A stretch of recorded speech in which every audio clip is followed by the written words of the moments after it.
Miss Naomi, please take it away. Good morning, everyone. My name is Naomi Washington-Leapheart, and I live in Philadelphia. I am originally from Detroit, and I used to be creative. I say that as kind of a lamentation. I mean, I remember when I was in middle school, I started writing a short story, just creating a world in my head and putting it on paper. And I remember writing it down on whatever scraps of paper I could find, like pages out of my notebook or loose leaf paper. And I wrote a little story and I showed it to my best friend, and she loved it. She passed it to our other classmates. And by the end of the day, it had gone around the whole classroom. And my friends were coming up to me saying, can you, so you're going to finish the story, right? Like this isn't the end of the action. This isn't the end. And so for the rest of that semester, I wrote little chapters in what probably was a novel about, kids and drama and whatever was possible in my middle school imagination. And that was the last time I saw myself as a writer, as a creative, as someone who could see something in my mind and then make it into a concrete reality. And what happened to me, which is probably what happens to many of us, is that creativity was increasingly managed by the adults in my life, increasingly curbed by the adults in my life, such that I became a responsible adult who forgot that she was a writer, that she used to have joy in imagination. And so what I have done recently, I'm going to share my screen.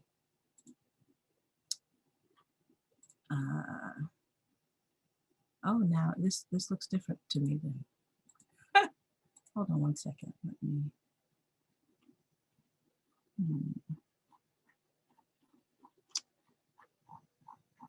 The back end of the Zoom looks different from what I'm used to. So let's just go with this. Can you all see something that says Black to the Future? Yes. Yes. So what I have recently done, maybe not so recently, maybe over the last 6-7 years, I have started to read comic books. I am determined to be the creative person I know I am, to re-stimulate, right, my imagination. Why am I saying all of this? I'm saying all of this because I believe that radicality is first and foremost a creative discipline. That to be radical is to be creative, is to be imaginative. It's having the audacity to believe that we can make something out of nothing, that a world can exist that has not yet been created, and we are the ones who can create it. So I am into sci-fi. I am into comic books. I'm into graphic novels. One day I was in the comic book store and I saw my name screaming back at me across the shelf. There is now a comic book character named Naomi. I did a little dance in the store, right? So what we're gonna do as a first step is get imaginative. Now, everything I know about being radical, I learned from Black women. And so I start with one of my teachers, Angela Davis, Professor Angela Davis, who said that radical simply means grasping things at the root. I think about this metaphor, right? It reminds me of gardening. It reminds me of the creative act of putting my hands in the soil and nurturing new life from the soil, but also taking away everything that seeks to squelch the creative energy and creative life that comes from the soil. Angela Davis says to be radical is simply to take care to grasp things at the root. So the next time somebody calls you a radical, you nod and say, thank you. Because it just means that you're able to identify and grab the roots of problems, right, that we face in our world. So let's think about this. Let's practice this creative discipline of being radical, grasping things at the root. Now, the thing about roots, right? Now I'm nobody's gardener. I don't know that I have a green thumb. But I know enough about roots to understand why they're so important to identify and perhaps grasp, pluck up. Roots can be really destructive, right? Ever tripped over a tree root? Ever, been riding a bike over a tree root and things get out of control, right? Roots can be really, really destructive. They're powerful. They have life. They can infect the soil they're in, right? They can push heavy things out of the way to make more room for themselves, right? And so the reason that Angela Davis, I think, describes radicality as grasping at the root is because she understands how strong roots are. If we continue to address our social problems, for example, by only looking at the fruit of the tree, we will miss all of the energy that is collecting at the root of the tree that makes our social problems evident to us, right? So let's practice. Now, I don't know if you all are familiar with this concept of a 6-word story. 6-word story. It's a creative way to say anything. Creative way to say anything. This is a picture of 6-word stories that elementary school students wrote about themselves, right? So I want to ask you to write a 6-word story. Let me stop sharing my screen for a moment. What I want you to do is in this shared whiteboard that I'm getting ready to link to you in the chat, I want you to answer this question in 6 words. In 6 words, what roots have been exposed due to the global pandemic? So no matter where you are, no matter where you live, the global pandemic has shown up on your doorstep. And so in order for us to get more and more radical, we have to be able to precisely identify and grasp the roots of the things that plague our society, like a global pandemic. In 6 words, click on this Padlet. In 6 words, tell me what roots have been identified through or exposed through the global pandemic. Now, how you use a Padlet, you click on the link and click anywhere on the screen. Click anywhere on that screen that comes up, and you should be able to write. Everybody, give me a thumbs up if you can, or give me some sign. Okay. So go ahead on that Padlet. The question should be at the top. What roots have been exposed? If you mess up, don't worry about it. Well, it's fine. Good. I see some.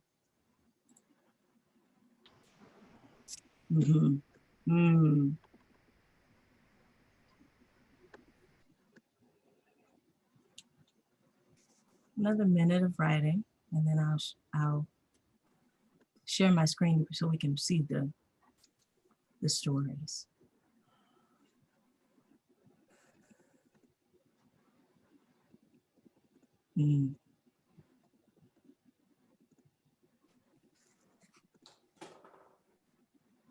These are great stories, y'all. Okay, let me go ahead and share my screen so we can all see the stories. History is not what I thought it was. How about that? Right? So going deeper beyond the leaves and the fruit, of masks and indoor dining and early morning grocery shopping, going deep, deep, deep, deep, deep to find the root, the fear of death and sickness, right? This, a global pandemic hits you in the face with your own mortality and the mortality of those around you. I didn't know my white privilege, you know? Sometimes sort of global reckonings like this one help us see more clearly in the mirror, right? There's no place like home. How about that? Yeah, yeah. The need to care for me more. Mm-hmm, mm-hmm. The best and the worst in people, for sure, right? Going deeper to the root is part of what makes folks radical and so in some ways despised, because we want to stay looking at the green leaves of the tree. We want to stay eating from the supple fruit, right? But there could be disease and toxin going on at the root level, right? So I want to thank you for, this is not the only 6-word story that you're going to write this morning. So I want to thank you for participating in that little exercise, going deeper at the root. Here's another quote that I love to keep in mind when I'm thinking about what it means to be radical. Gloria Anzaldúa was a Chicana feminist, queer, writer, thinker. And she said nothing happens in the real quote unquote world unless it first happens in the images in our heads. Again, getting back to this notion of creativity and imagination as critical to developing and strengthening the muscle of radicality, right? If we can't see it in our minds, we can't manifest it in the world. This is also true of the plagues that we see, right? First has to be conceived of, right? So we think about all kinds of injustice. Somebody had to think of the system first before it could be created, right? And so let's test our ability to cultivate new ways of seeing in our minds, okay? What we know about the brain is that the brain needs new stimulus. The brain needs new stimulus to form new connections. The brain is like a muscle. The brain is a living organ that can be developed, right? It's not static. It's not concrete such that it can't be changed and it can't evolve. And so we need to constantly introduce our minds to new things, right? So that our brains can figure out new ways of making sense of those new things. So here's what I want to do. I want to show an image. I'm going to show the image for 10 seconds. I got my phone here, so 10 seconds. And I want you to write in the chat all that you remember about the image. Okay? I'm going to show the image you've never seen before. I'm crossing my fingers. And I want you to write down what you remember, what you see in the image. Okay? So this is us trying to put on new lenses. Let me get my clock here. All right. Okay, we ready? Ready? And look.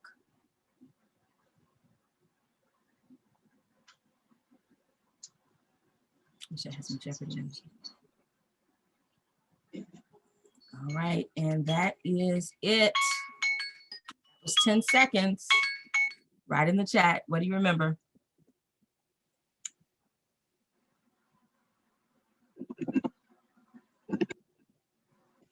Okay. Hillary writes missing letters on the hotel sign. Purple, okay, as a dominant color. Star B or two people, hotel, payphone, raining, two people. There was a newspaper on the ground. Concern in both people's eyes, okay? Posters, litter in the street. Okay, okay. All right. Oh, pregnant young mom. Advertisements for cigarettes. Okay. Let's look at it again. And this time I'm not going to give us a time limit. All right. Let's take a second look. We got whole stories going on in the chat. I so appreciate. Okay. The man was holding a book. The woman appeared to be pregnant, a Black couple. Okay. Okay. Let's look at it again. Okay. You see it?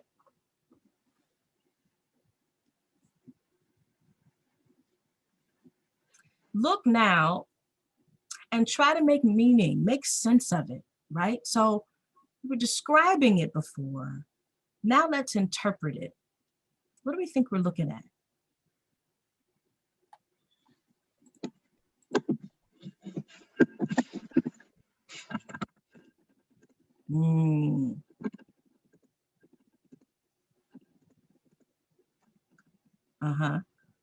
I hear Laura saying, Joseph and Mary looking for shelter. Hope for a future, Hillary saying, with the plant growing, right? They're stranded. They're looking for help. We're making sense of it now. We see the wise men up at the corner. Oh, man. So now there's so much here, right? There's so much here. Implicit, explicit, right? Meanings that are more analytical and perhaps hidden, and meanings that are jumping right out at us in our face. It's raining. They have no umbrellas. There seems to be no vacancy at the hotel. They're at a payphone. They're dressed in a, right? The hoodie says Nazareth High School, which gives you some sense of her age, right? He's wearing something like perhaps a mechanic shirt or some other kind of, right? Which gives you a clue, right? His name is Jose. And then we have the embedded stuff, the wise men and the star and the good news, candy bar and the Dave's City or City of David motel, right? There's so much here. There's so much here, right? Just by taking a second and third and fourth and fifth look, right? We see more than what first met our eyes, right? And radicality is about cultivating newer and different and deeper ways of seeing. It's like having a new pair of glasses and maybe different pairs of glasses that help cultivate our vision for our world and for ourselves. We need to slow down and look deeper most of the time, right? That what we remember on first glance is probably not all we should know about what we're looking at, right? Imagine what we could do about some of our injustices, some of the systemic problems that we face in our world if we just looked deeper, if we just looked again, if we slowed down, if we looked in community, right? There was something about us all looking at it together that helped, right? Develop the vision, right? You saw something I didn't see the first time. Oh, that's wonderful, right? So seeing vision is a communal activity, right? Right? And I don't want to risk being ableist. So I'm talking about developing a sight of vision with our hearts, with our minds, with our bodies, right? All of the ways of seeing and knowing, right? That's radical, to look again, right? to refuse to believe what just came up quickly in the feed, in the news feed, but to look again, to look deeper, right? Yeah. Here's another quote that inspires me and helps me get grounded when I think about what it means to be radical. You see this quote from Howard Thurman. Howard Thurman was a mystic, a theologian, a professor. He was one of Dr. King's mentors. He was the person inspiring the one out front, right? Howard Thurman. He said, don't ask what the world needs. Ask what makes you come alive and go do it. Because what the world needs is people who have come alive. I love this. This is a radical notion to me, right? It's almost like getting to the root of who you actually are, right? So we talked about getting to the root of social problems and stuff outside of ourselves. What about getting to the root of yourself, right? What makes you come alive? Here's another quote I love from a cartoonist, Harvey Pekar, who died a few years ago. He said, I wanted to write literature that pushed people into their lives rather than helping people escape from them. What if we thought of our creative disciplines, whatever that means, if you're a writer, if you're a visual artist, if you're a musician or a vocalist, if you make macaroni arts and crafts with the young people in your life, whatever kind of creative endeavor you're up to, right? Think of it as, how can I create this thing such that people can see themselves more clearly? People can enter their lives more deeply. Not just, sometimes we need a reprieve, right? Hello, anybody who's lived the last 8 months, we've needed some reprieves, right? Some binge, mindless, right, escape. But we also need to confront and face ourselves. And I think that radicality is about helping people get to know themselves more deeply, right? So, let's go back to our 6-word stories, okay? I've got another Padlet for you. Let me bring it up. Copy link. This time, Padlet link is in the chat. This time I want you to write a 6-word memoir. Now, I recognize that that's hard. And I recognize you might be like, a memoir? I'm not ready to write a memoir yet. One way to think about this is, how could you talk about your life in 6 words? Or what lesson would you want to impart to another person from your life in 6 words? Or what would the title of your memoir be in 6 words if you publish it today? Now this is a little bit difficult. So, but I'm inviting you to take a crack at it. So go ahead and write your 6 words.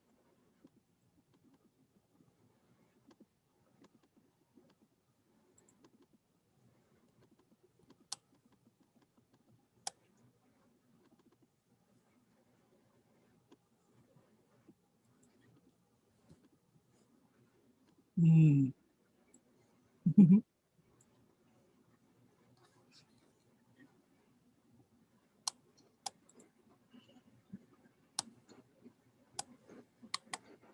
Mm.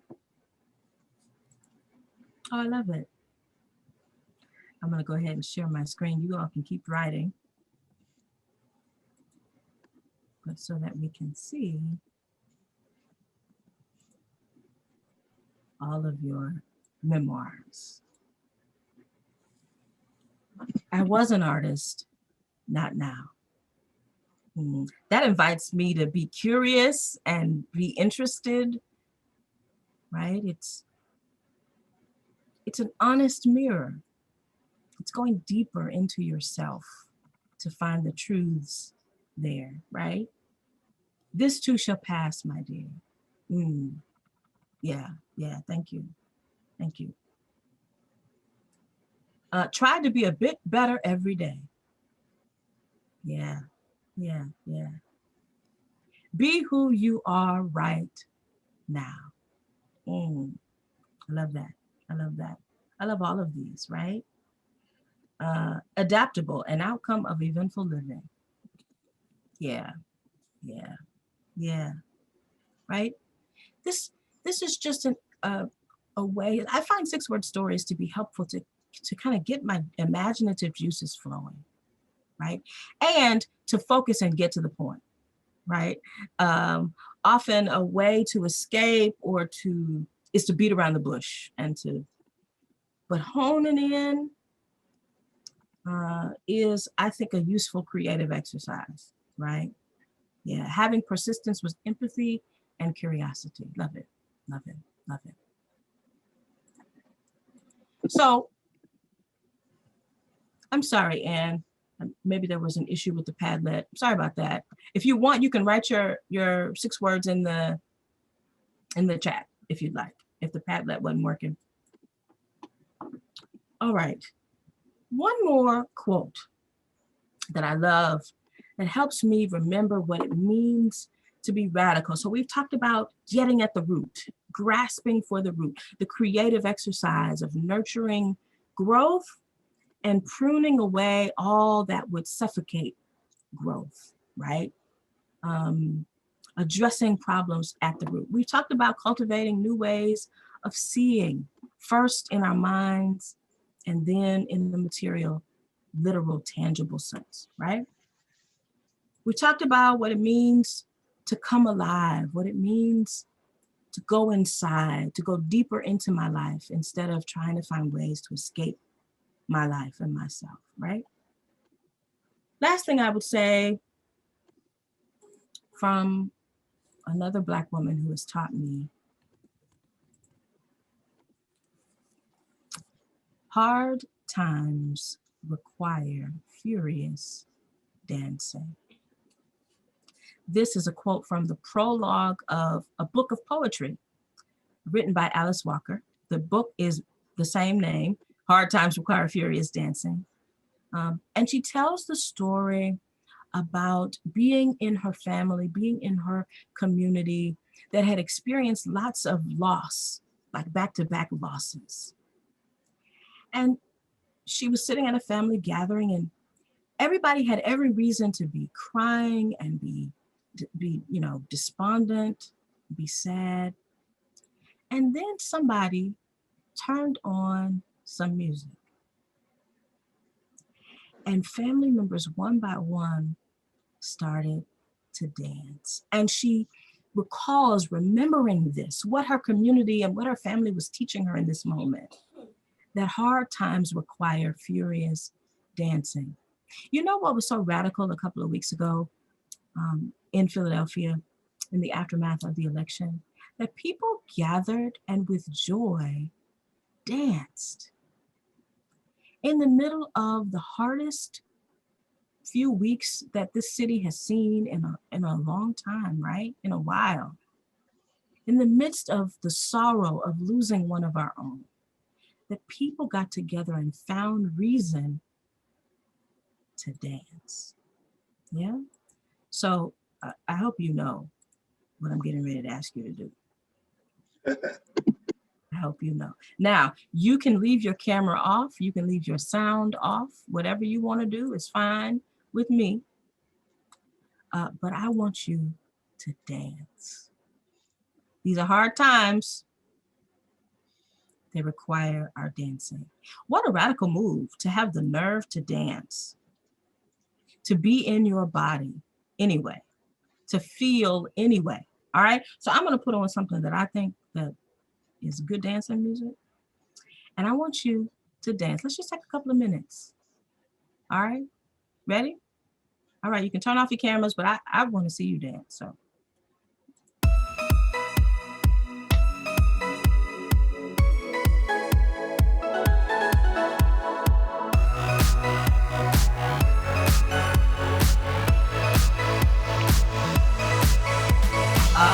see you.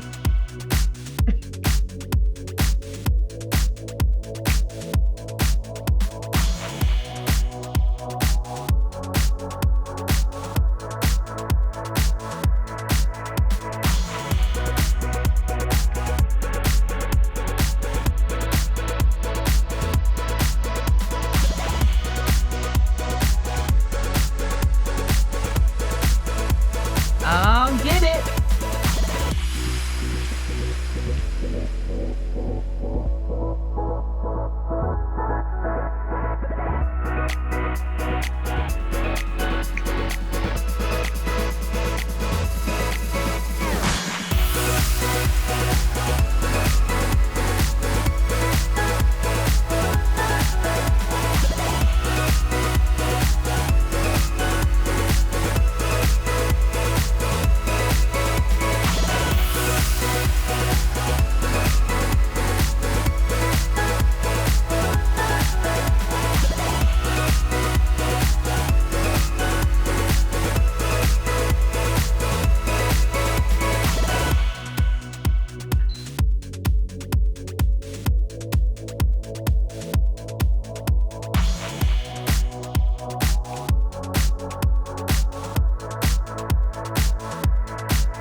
So,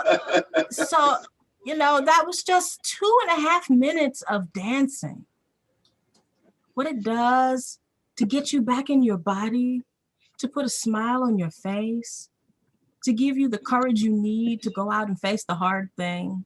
Hard times require furious dancing, and that is a radical act. That is a radical act. So I want you to think about daily ways to be radical, right?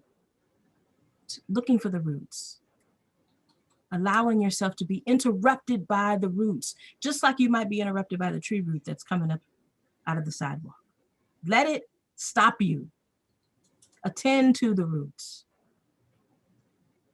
And then take a second or third or fourth or fifth look and try to look in community, right? Try to look together because others have vision that you perhaps don't have, and it's helpful when we see as a collective. Insist on being fully alive. Insist on being fully human. Looking honestly at your life and knowing that you have a story to tell that others want to read. You have a memoir that others want to read. Push people into their lives, not away from their lives, with your creative acts. And then dance. Dance, sneak a dance every now and then. I want to end with this final quote. This is my favorite poem by a poet named Lucille Clifton, who died in the 90s. Won't you celebrate with me what I have shaped into a kind of life? I had no model. Born in Babylon, both non-white and woman, what did I see to be except myself? I made it up here on this bridge between starshine and clay. My one hand holding tight my other hand. Come celebrate with me that every day something has tried to kill me and has failed. I love ending here. It's such a radical way of being in the world, walking with head held high in celebration because the things that attempted to take me out failed. And I created myself. I created my life. What a radical way to be. Thank you all so much for having me. And I guess, yeah, I'm totally open to conversation now. Miss Naomi, thank you so much for sharing your time and your amazing authenticity with us this morning. I think for me, I feel like my heart was open to everything that you were willing to give us. Oh. And I needed that dance that you voluntold us to do. So right now, if anybody with us has any questions, feel free to drop them in the chat. We will take a little bit of time to read them. If there are any questions about radicalness or anything that we can do together this morning, feel free. Or as JG says, unmute yourself and ask if you're bold and radical enough to do so. So we have Miss Rose, not a question, but I was surprised to find myself crying as I danced. I'm with you. I was not radical enough to cry alongside you, but I was radical enough to feel that emotion. Tess says, thank you. Alan, thank you for the inspirational talk. Rev Naomi. Thank you all. If Thank you all. If anybody of our Creative Morning board has any questions, I'll ask a feel free to question. unmute yourselves. So, Go Rev, for it. that was so incredible. And the one thing I do want, I think, everybody to hear is a little bit about what your work is in Philly and how we can stay connected with you. And if there's anything that you can, like a call to action for us, if there's anything we can do to support you and your work. So yeah, I'd just love to hear a little bit about that. Yeah, sure. So I work in the Mayor's Office of Public Engagement at City Hall. Well, used to be at City Hall. Right now I'm in my basement. As the director for faith-based and interfaith affairs. So that means that I am the kind of resident subject matter expert on matters of faith, things that impact faith communities. And I'm the liaison between city government and faith communities here in Philadelphia. We know that Philly is religiously diverse, just like it's diverse in all the other ways. And so what I want to do is cultivate a table of radical hospitality and radical welcome to all people who are religiously affiliated or perhaps non-religiously affiliated, but still deeply connected to a moral center, deeply grounded by spirituality. So we have, webinars, and we've established a commission on faith-based and interfaith affairs. So a table of leaders who are seeking to keep us connected to people on the ground, people of faith on the ground. So that's my day job. That's my full-time job. And then I teach theology at Villanova University as a side hustle. So that's me in the classroom trying to help people connect to, I say to my students, religious ideas have consequences, right? And so we're trying to draw a straight line between a theological idea and its consequence in the real world. That's what I'm trying to do in my theology classrooms at Villanova. So I'll put my email address in the chat, and we can stay connected. I'll put my social media handles and stuff in the chat so we can stay connected. I see a question from Laura. What's the most radical and productive thing we can do in this post-election period? Yeah. So I really want to say that what this election season has done is sort of pulled back the veil on some things, right? Remember we talked about exposing the roots, right? And so I think that one of the most productive things we can do is to attend to what has been exposed as a result of this election season, right?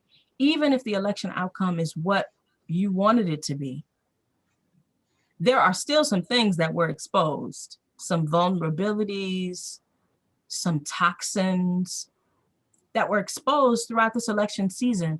And so I think it's really radical to say, okay, we have an election result, but we have not attended to all that got dredged up. So let's attend to that, right? Because that stuff is not going to magically disappear based upon, right, who's in those official seats, right? So I think that to stay focused on the roots is, I think, a radical thing. To not be seduced by the leaves on the tree. We can think about the election result as the leaves on the tree, right? What's visible to us. But instead looking at what remains hidden, what remains invisible, what remains under our feet, right, is a radical thing. Yeah, common ground. Yeah, I, you know, I'm going to say what might be considered to be a radical thing in response to this notion of building bridges. I think that for far too long in this country, we have used people as bridges. So there's a feminist poem I want to refer to called The Bridge Poem. And essentially, Donna, I'm blanking on Donna's last name. It's called The Bridge Poem. Donna Russian, yes. And what she says in the poem is, my back is not your bridge. I think that often when we think about reconciliation and bridge building, we expect people to lay themselves down and allow themselves to be the bridges between perspectives, right? So, Naomi, as a Black woman, can you help me understand X, Y, and Z? Or can you, right? I actually think that that people are not bridges, people are people.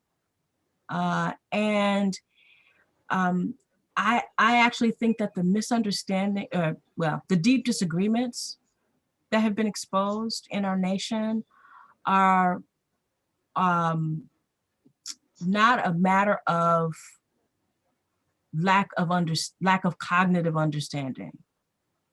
For example, when people say Black Lives Matter, right? And somebody else says all lives matter.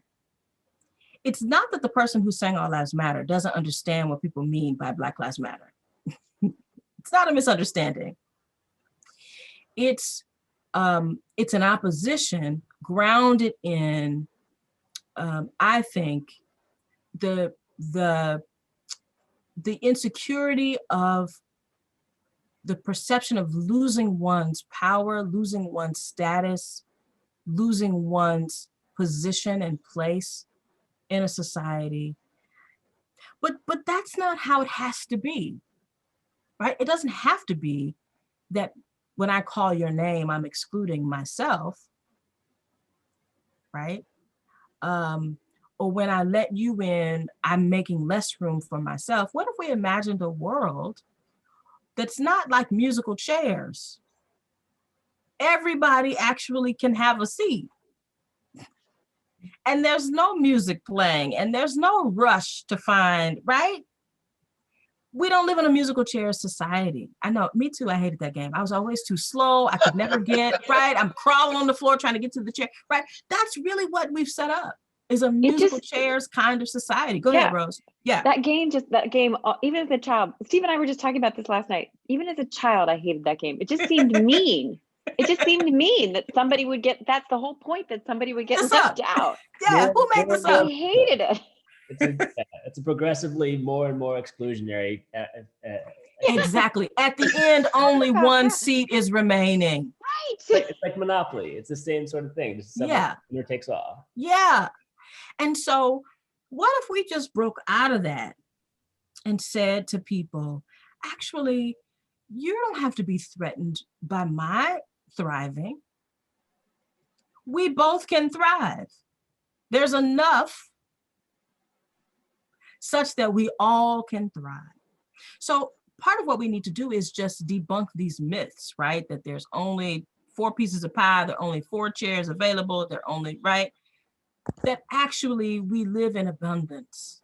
Now, we've got some greed going on such that there's hoarding, but we actually do have enough, right? And we don't have to play musical chairs with people's lives.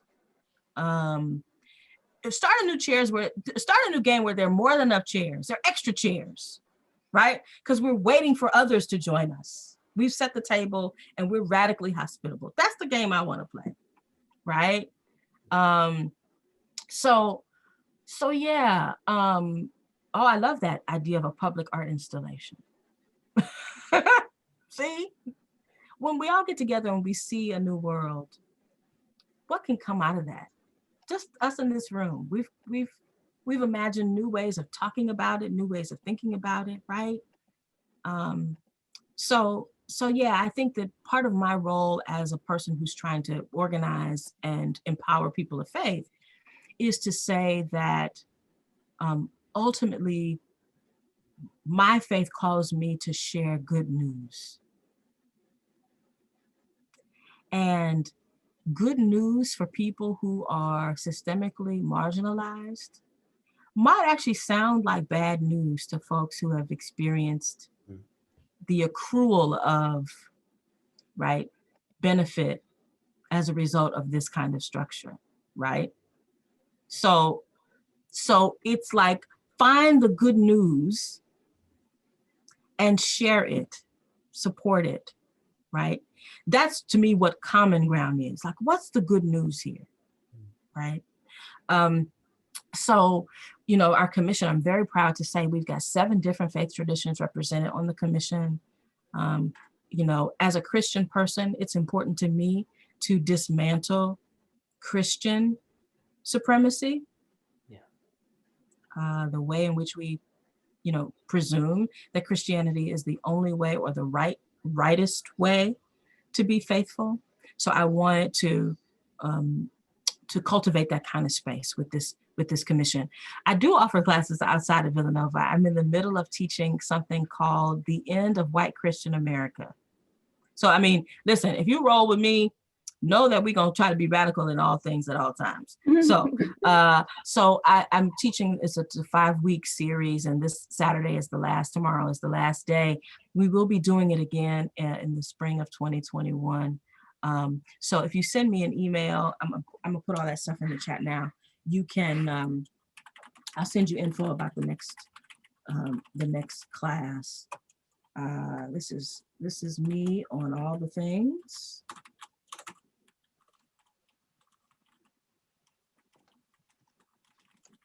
And I would love to be, you know, in touch with everybody.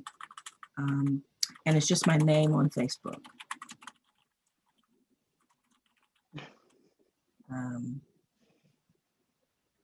Yeah. So I would love to continue to be in community with some of you if you wanna stay connected.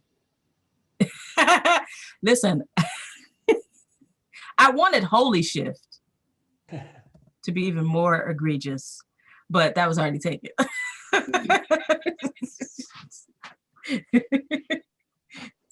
I love it. It's great. It's actually perfect. It very much is. Are there any last minute questions as we roll into 10 o'clock? Anybody left with any radical thoughts, any radical ideas? I know for me, I think that your idea of musical chairs in real life has created a different perspective for me. I have been queer and Black my whole life. And I'll tell you this, I have fought for that chair.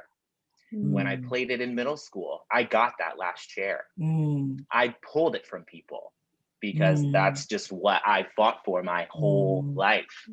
And I think for some people, they don't get to let that chair go. They don't get to say, let somebody else have that chair. And I think someone in the chat really hit it hard for me, which is I think the biggest root of all is scarcity. Yeah. Because people believe there is not enough for them. Yeah. And I think that might be one of the roots that we have seen for the pandemic and a lot of these social unrest that we've seen. Mm-hmm. Yeah. Yeah. So Yeah. I will take that with me. I don't see any more comments or questions in the chat. With all of my heart and all of my abundance, I want to say thank you for being with us this morning. I think that wraps it up. Everyone, you're welcome to hang out with us for a little bit longer. Excuse me. I think we'll turn on some tunes. We can have a general chat about whatever, or you're ready to get going with your Friday. That's all we got, folks. Thank you all Thank you, so much. Reverend. Thank Thank you. you Yeah. so much. Thank you all.